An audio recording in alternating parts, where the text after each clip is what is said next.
And now we have the voice of the Golden State Warriors, Tim Roye. What's going on, Tim? Well, just trying to do all the right things and be, careful with everybody else and just, try to make sure that, I'm as safe as I can to help out everybody else, around me. So it's one of those deals, I'm still working. We still do some interviews. I put together our weekly radio show for tonight. It's a magazine type show, and we really like it. And, we're doing all kinds of, interviews out here with former Warriors and the coaching staff, and just trying to give people something else, to take a break from the news and to give them something else to listen to. Tim, have you been watching The Last Dance? Absolutely watching that. It brings back a lot of memories, and the Warriors weren't good back then, but we saw all those teams, and it was kind of a trip down memory lane, and it's great to see everybody, 20 years or so younger. So that's always pretty cool as well. And boy, what a stark contrast to how the game is played today as opposed to back then. Just so much more physicality back then. Now let's get into the Golden State Warriors, because that's what you know, and that's what you're the play-by-play guy. So, what are your thoughts to this season? I mean, it's been a very bad season for the Golden State Warriors. Yes, with all the injuries, Klay Thompson and Steph Curry, and really the growth of some of these young players. What are your thoughts to the growth of some of the young players now, watching them not play with Steph Curry, not play with Klay Thompson? Yeah, it wasn't a year of accomplishment for the Warriors, but it was a year of development. And, all dynasties come to an end, and when it gets to the end, it's hard. But the Warriors aren't necessarily at the end of a dynasty per se. I still think they have another run left in them. And so basically this was a reset year. No Klay Thompson, Curry goes down early, and any chance this team would had of going after a playoff spot was gone very quickly. So what happened is now they get to go young. They get to bring in people that have been maybe discarded elsewhere, maybe a kid like Marquise Chris, who looks like he has a new lease on life playing for the Warriors. They have a couple of rookies like Eric Paschall, who's from back in the Northeast, from north of New York City, and played a lot of basketball in and around New York, played for Fordham, played for Villanova. And he's a kid that was just a diamond in the rough.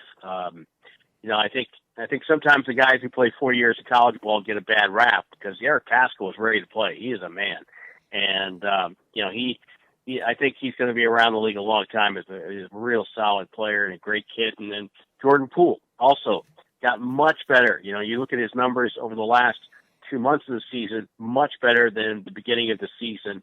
And so I think they found out a lot about some of their guys, and then you add Andrew Wiggins, and now, the couple of right free agent moves, so they have a lottery pick. For a team that had the worst record, here, looking at the Warriors, everybody's pretty optimistic. Tim, also dealing with other young players, the Warriors with that record will likely get a top 5 pick in this year's draft, dependent on the lottery.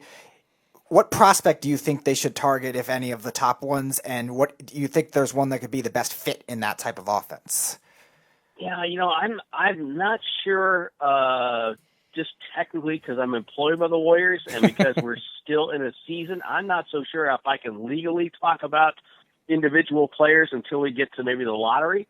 But I would say, if you look at the Warriors and you look at, and by the way, there's another kid to keep an eye on is a kid named Alan Smileygeach, and he's a guy that very few people really know about, but he has some moxie, some tremendous confidence. He's very, very young. He's 19 years old, and he's but he's got skills. He has skills that other players, don't have at his size, and I think he's going to be a nice player in the league. But anyway, I think if you look at the Warriors, I think you probably need to get a wing player with size that can defend. That's number one. So sort of like an Andre Iguodala type. You're not going to get a player with that much skill and knowledge, but maybe a player like that either through free agency or the draft. Then you look inside. I think they can go with Marquise Chris is a 5. I think they found that out. And then Draymond will play 5 against some teams, when they go small. But you do need like a rim protector back there. So that's another type of need I think the Warriors would have.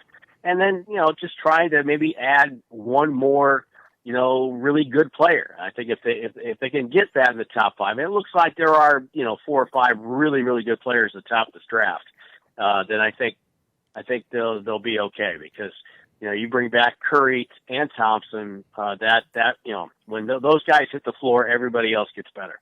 We are talking to the voice of the Golden State Warriors, Tim Roye. Speaking of Steph Curry and Klay Thompson, what is it like watching two of the greatest shooters we have ever seen in the NBA?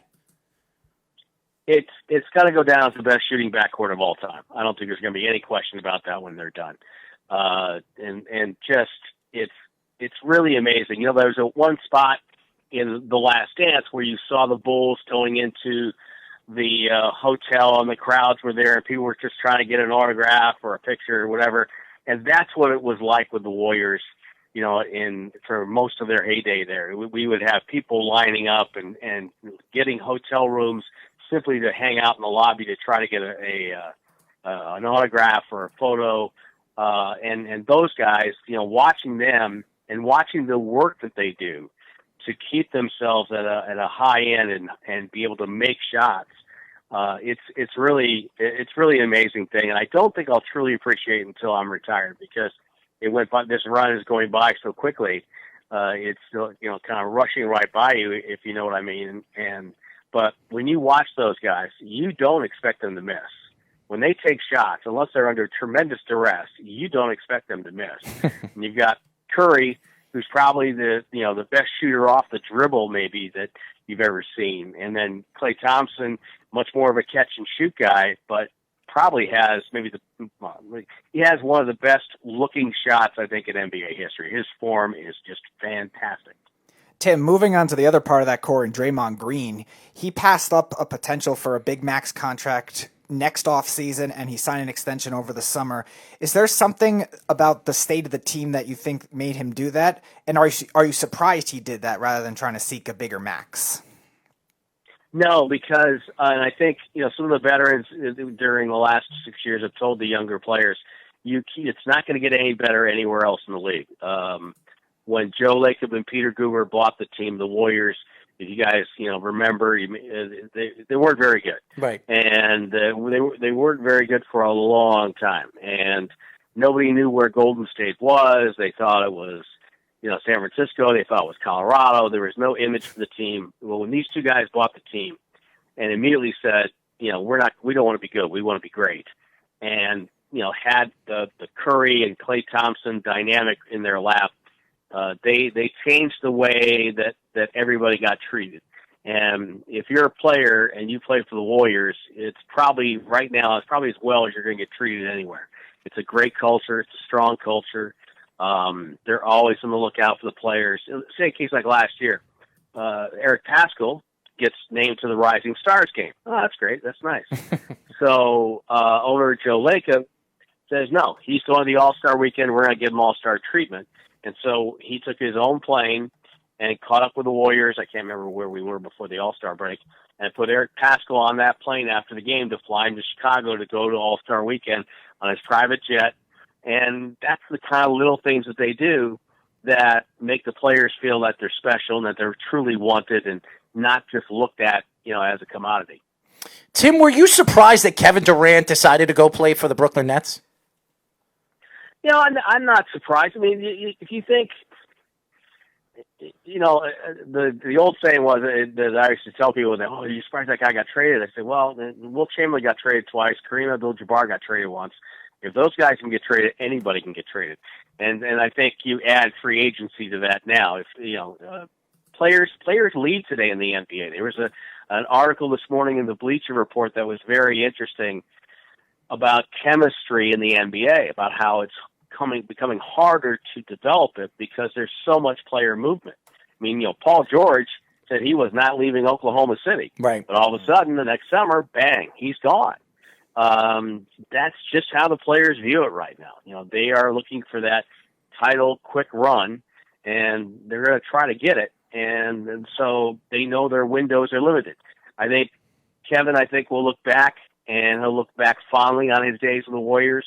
Last year was a little tough, but when you win 2 titles and go to NBA finals like that, 3 NBA finals, then I think that's going to be a memory for him forever. I enjoyed working with Kevin. He's a true professional, and again, another guy that the truly great players. I don't think fans truly appreciate how much work they do. Kevin Durant, sometimes on the road, if he wasn't happy with his shot, he would get there before practice, an hour before practice, and he would be in full lather when everybody else would be getting to the gym. And then afterwards, it's Curry and Thompson. That's their time. They go work on their shots until they make a certain number. And so when you see these guys, it's not just natural ability. It's the work ethic that they have. Staying with Durant, a lot of controversy was occurring last year in the NBA Finals when Kevin Durant played in that Game 5, playing hurt, down 3-1 against the Toronto Raptors. Some people say he decided to play. Other people say it was the Warriors front office. Others say it was the coaching staff. Where do you stand on who had the biggest influence in Durant playing in that game, obviously before tearing his Achilles in Game 5? Well, first of all, he doesn't play unless he's cleared to play. He was cleared to play with the medical staff. And what people forget when they bring this up and start to say, well, the Warriors made him play. Well, Golden State lost Game 4 at home, holding Klay Thompson out of the game because he wasn't ready to go. Kevin Durant was ready to go. Now, whether there is a pre-existing condition that, I don't know. I'm not a doctor. But Durant was ready to go, and I think he wanted to play. He wanted to give it a shot. He's a competitor, and he wanted to win, another title. But there's no mistaking that physically he was cleared by not only the Warriors doctor, but I believe his doctor as well. And so I just think it was just a incredibly sad event because I know how much it meant to him to try to get back and play again in the NBA Finals.